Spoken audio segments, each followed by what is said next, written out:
you know nothing about redstone, and you need to learn how to do stuff, but you don't know where to get the source. So, you decide to hit up the library, and you get to the book, and you look at the book, but it's not very much help. So, you kind of just like throw it away, and there's nothing to do. But that's where I come in. So, I'm just here to help you, and I'm just going to be telling you about the basics. So, let's get started. So, what we're going to start with is a 1x1 piston door. And so, basically what it does is you flip the lever, and the piston pulls back a block. And you might be wondering, what could a 1x1 piston door do? And really, the only thing that I can think of is if you have a trap door, and you're up to date of where like trapdoors can, if you put them on your head, you can go through. But other than that, I don't really know how another use for it. But the way I did this is really simple, and it's where I just took a lever and hooked it up to the redstone, and then the redstone runs into a block which has the torch. And so when you power a block that has a redstone torch going onto it, it actually makes it so that the redstone torch turns off and then goes on. So when the piston is on, it pushes the block outwards, and then when it's off, it goes back in. But the way that you power a redstone torch is by taking a redstone that is on, by taking like a power source such as a lever or like a redstone block or anything, and you just turn the redstone on by either flipping it on, or you could use a button. And then when this is flipped on, it runs into the block that the redstone torch is in. Now the redstone torch can be anywhere on the block. Just if the redstone is like, if you just run it into the redstone torch like that, the redstone torch is actually going to power that itself.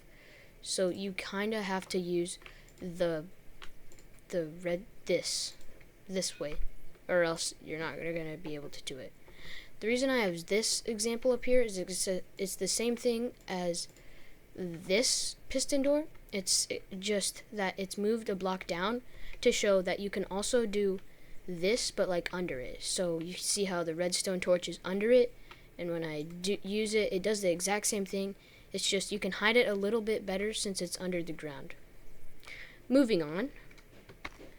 Now we have the 2x1 piston door, and it works by when you pull the lever, two pistons pull out, so you don't have to use a trap door. You can just walk through like there's nothing there blocking you. So basically what it does is you take the lever, it goes through, and the lever powers a block that the redstone torch is in.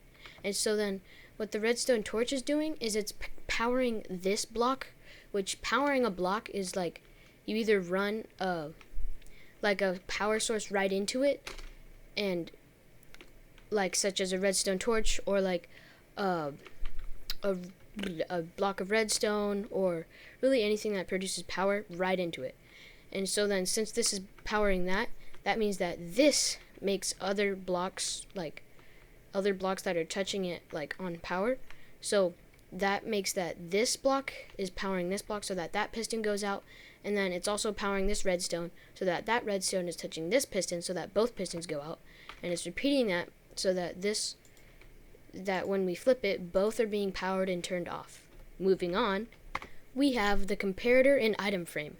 Now, the comparator, what it does is it checks like an item, say like through like an item frame, but the reason they're using the comparator through the wall is because you can't place an item frame on a comparator, and if you could, it'd also be pretty obvious.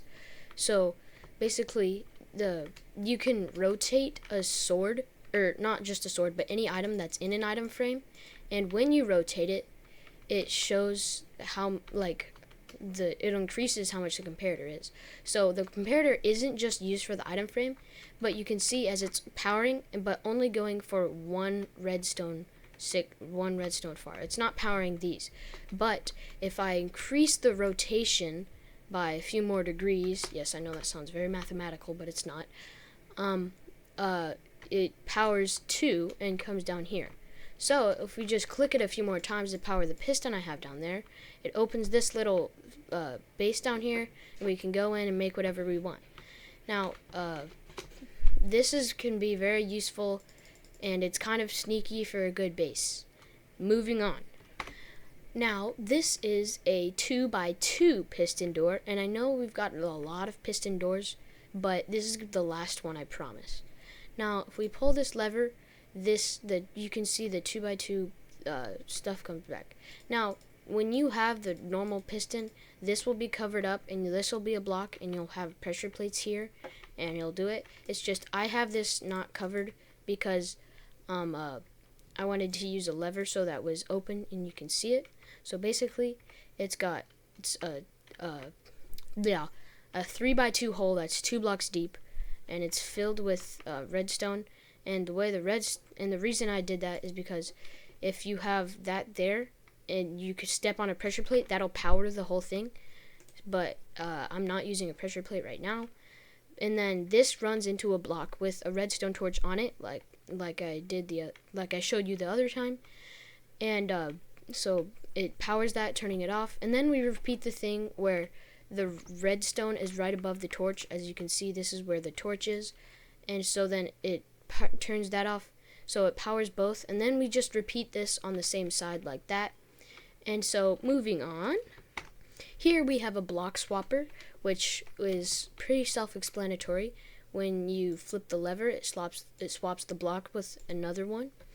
And so this can be really, it's not like really practical or useful, but it is really cool, because would you rather have this or this? Because this is just plain boring. Yes, it does the exact same thing, but if you walk into somebody's base and they see this, they're going to be like, oh, you're a regular guy. But if they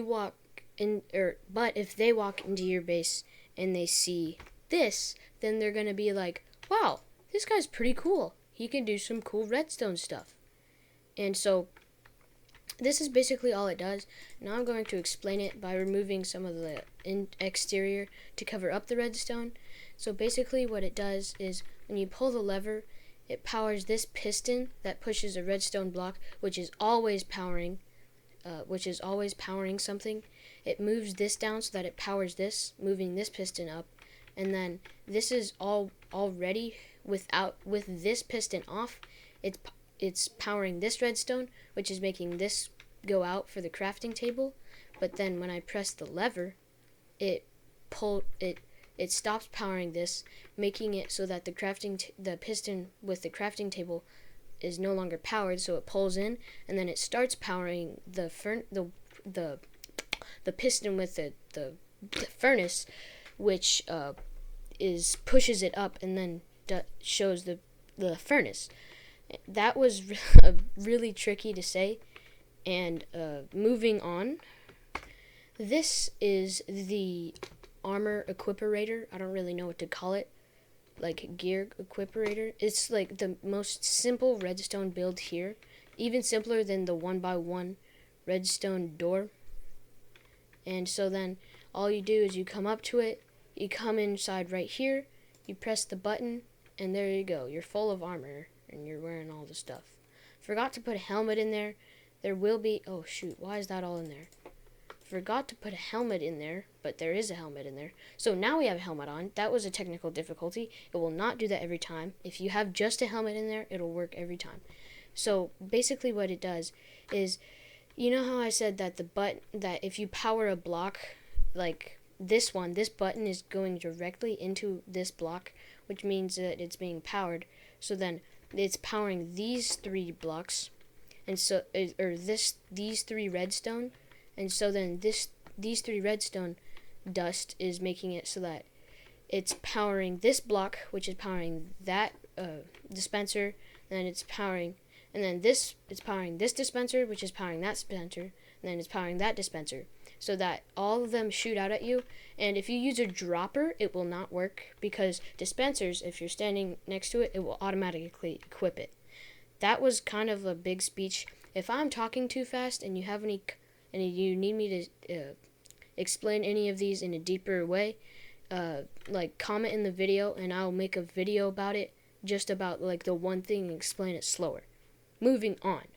Now I know I haven't had you guys for a while, but this is the last redstone build of the day, and this one isn't very tactical either, but what this is a toggle flip-flop, and basically what it is you press the button, and it makes it so that, it makes it so that the button works like a lever, and just so you know, every redstone person knows that buttons are cooler than levers, and so, buttons, when you press them, they only put out a signal regularly. They only put out a signal for so long. But what this does is it makes it so that every time you click it, it makes a change to where it makes it so that it stays on like a lever.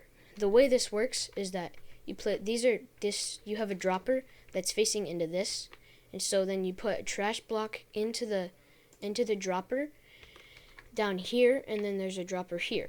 Then we use the comparator, we've used it previously, but what the comparator does is it checks if there's anything in this dropper, and if there is, then it'll power this block with one redstone signal, and it'll make it so that it puts out a signal. Now, since there's only going to be one block in here, when you press it, it's only going to put out one power, and it's going to be really weak. But if we use a redstone repeater, which I figured this out myself, it'll make the redstone signal all the way up to 15, which is the max. And so then, basically the way it works is that the oak plank, when it is in this, the comparator does not detect it, because it's only detecting what's behind it, which is this block. So when we press it, it powers that, which moves it into this dropper. So then the comparator detects it and puts out a redstone signal. We press it again, and this dropper moves it into the hopper that the comparator is on, and the hopper moves it into this dropper, which makes it so that it no longer detects it and puts it into a loop. Thank you guys for watching. This is a very complicated video, and it took me a while to build all these, and I would very appreciate it if you guys haven't yet subscribed, and that you would right now. And if you like this video and it helped you out a lot, please make sure to leave a like and subscribe. Thank you for watching.